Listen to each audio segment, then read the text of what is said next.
നമസ്കാരം. തെന്നാലി രാമൻ കഥകളിലെ 35-ാമത്തെ കഥ. തെന്നാലി രാമൻ്റെ പ്രസിദ്ധി എങ്ങും വ്യാപിച്ചു. വിജയനഗരത്തിൽ മാത്രമല്ല, ഭാരത ഭൂഖണ്ഡം മുഴുവനും. എപ്രകാരമുള്ള പ്രസിദ്ധി? വികടകവി, ഫലിതക്കാരൻ, കുസൃതിക്കാരൻ എന്നീ നിലകളിൽ. ഉത്തരഭാരതത്തിൻ്റെ അധിപൻ ഇപ്പോൾ ആരാണ്? മുഗളനായ ബാബർ.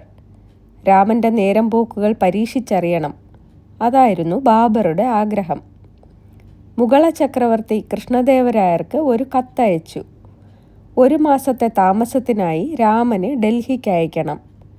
ആ അപേക്ഷയുണ്ടായിരുന്നു കത്തിൽ. ബാബറിൻ്റെ ഒരു പ്രത്യേകതയെക്കുറിച്ച് കൃഷ്ണദേവരായർ കേട്ടിട്ടുണ്ട്. ഒരാളുടെ ബുദ്ധിസാമർഥ്യത്തിൽ മുഗള ചക്രവർത്തിക്ക് അനുമോദനം തോന്നിയാലോ അദ്ദേഹം അയാൾക്ക് 100 സ്വർണ്ണ നാണയങ്ങൾ സമ്മാനിക്കും. അനേകം കിഴികൾ പിടിച്ച് ഒരു അനുചരൻ സദാ കൂടെ കാണും. കൃഷ്ണദേവരായർ രാമനോട് വിവരം പറഞ്ഞു. ചക്രവർത്തി തുടർന്നു. രാമ, ഇത് നിങ്ങളുടെ മാത്രമല്ല, എൻ്റെയും കാര്യമാണ്. നിങ്ങൾ മോശക്കാരനാണെന്ന് ബാബർക്ക് തോന്നിയാലോ വിജയനഗരത്തിനാകെ കുറച്ചിലാകും. ബാബറിൽ നിന്ന് സമ്മാനം വാങ്ങി തിരിച്ചു വരണം കേട്ടോ. എന്നാൽ ഞാൻ നിങ്ങൾക്ക് 1000 സ്വർണ്ണ നാണയം തരാം. നിങ്ങൾ സമ്മാനം വാങ്ങാതെയാണ് വരുന്നതെങ്കിലോ ഞാൻ ആ നിമിഷം നിങ്ങളെ രാജ്യത്ത് നിന്ന് ആട്ടിപ്പുറത്താക്കും. അദ്ദേഹം താക്കീത് നൽകി. തിരുമേനി ഒന്നുകൊണ്ടും വ്യസനിക്കണ്ട, എല്ലാം ഞാൻ ശരിപ്പെടുത്തിക്കൊള്ളാം, രാമൻ പറഞ്ഞു. തെന്നാലി രാമൻ വരുന്നുണ്ടെന്ന് ബാബർക്ക് അറിവ് കിട്ടിയപ്പോഴോ അദ്ദേഹം സേവകന്മാർക്ക് ഒരു ആജ്ഞ നൽകി. രാമൻ്റെ നേരം പോക്കുകൾ കണ്ടാലും ശരി, കേട്ടാലും ശരി, ആരും ചിരിച്ചു പോകരുത്, അല്ലെങ്കിൽ ശരി വയ്ക്കരുത്. അയാൾ ഒരു പണക്കിഴി പോലും വാങ്ങാതെ തിരിച്ചു പോകണം. യഥാസമയം രാമൻ ഡൽഹിയിലെത്തി. ചക്രവർത്തിയെ സേവകരെ ചിരിപ്പിക്കണം, രസിപ്പിക്കണം, അവരുടെ അനുമോദനം സമ്പാദിക്കണം.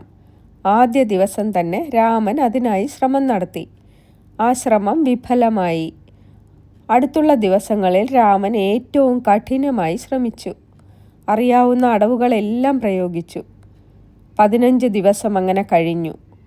ബാബറാകട്ടെ സേവകന്മാരാകട്ടെ ചിരിച്ചുമില്ല, അനുമോദിച്ചുമില്ല. അടുത്ത ദിവസം രാമൻ കൊട്ടാരത്തിൽ ചെന്നില്ല. അതേസമയം ഒരു പ്രയോഗത്തിനൊരുങ്ങുകയാണ്. മുഗൾ ചക്രവർത്തി എന്നും ഒരേ സമയം നടക്കാനിറങ്ങും. വഴിയിൽ തയ്യാറായി നിൽക്കുകയാണ് രാമൻ. അയാൾ ഒരു പടുകിഴവൻ്റെ വേഷം ധരിച്ചിരുന്നു.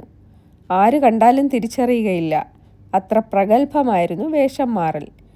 അതാ ബാബർ വരുന്നു, പുറകെ പണക്കിഴികൾ പിടിച്ചുകൊണ്ട് ഭൃത്യനും.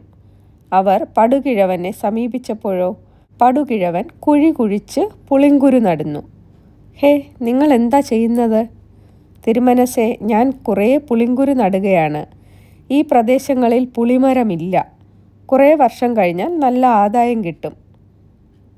മരം കായ്ക്കാൻ വളരെ വർഷങ്ങൾ വേണ്ടിവരും. അത് നിങ്ങൾക്ക് പ്രയോജനപ്പെടുകയില്ല, കാരണം നിങ്ങൾ അത്രയും കാലം ജീവിച്ചിരിക്കുകയില്ലല്ലോ. മുമ്പുള്ളവർ മരം നട്ടിരുന്നു, അവ എനിക്ക് ഉപകാരപ്പെട്ടു. അതുപോലെ ഞാൻ മരങ്ങൾ നടുന്നു, അവ ഭാവിയിലെ തലമുറകൾക്ക് ഉപയോഗപ്പെടും. അല്ലാതെ ആരും വായിൽ മരത്തോടുകൂടി ഭൂമിയിൽ പിറക്കുന്നില്ല.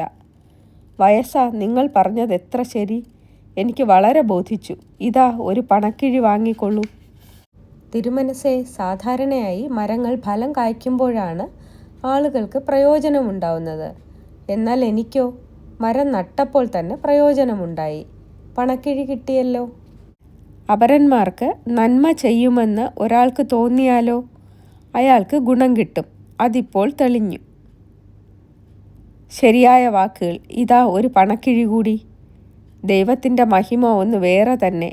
ഞാൻ നട്ട പുളിമരം വളർന്നാലോ എനിക്ക് കൊല്ലത്തിലൊരിക്കലേ ആദായം കിട്ടുകയുള്ളൂ. എന്നാൽ നടുമ്പോൾ തന്നെ 2 പ്രാവശ്യം ആദായം ലഭിച്ചിരിക്കുന്നു. വയസ്സാ, നിങ്ങൾ ബുദ്ധിമാൻ. ഞാൻ നിങ്ങളിൽ അതീവ സന്തോഷിച്ചിരിക്കുന്നു. അതിൻ്റെ ചിഹ്നമായി ഒരു പണക്കിഴി കൂടി ഇതാ തരുന്നു. 3 പണക്കിഴികൾ കയ്യിലായില്ലേ? രാമൻ പെട്ടെന്ന് വൃദ്ധവേഷമെടുത്തു മാറ്റി. അപ്പോൾ ബാബർ ആളെ തിരിച്ചറിഞ്ഞു. രാമ, ഇപ്പോൾ എനിക്ക് ഒന്നറിവായി. നിങ്ങൾ യഥാർത്ഥത്തിൽ മിടുക്കൻ തന്നെയെന്ന്. നിങ്ങളെ കണ്ടുമുട്ടിയതിൽ എനിക്ക് ചാരിതാർത്ഥ്യമുണ്ട്. ബാബർ പറഞ്ഞു. രാമൻ വിജയിയായി വിജയനഗരത്തിൽ മടങ്ങിയെത്തി. കൃഷ്ണദേവരായരിൽ നിന്ന് വാഗ്ദാനം ചെയ്തിരുന്ന സമ്മാനവും വാങ്ങി, അതായത് 1000 സ്വർണ്ണ നാണയങ്ങൾ. നന്ദി.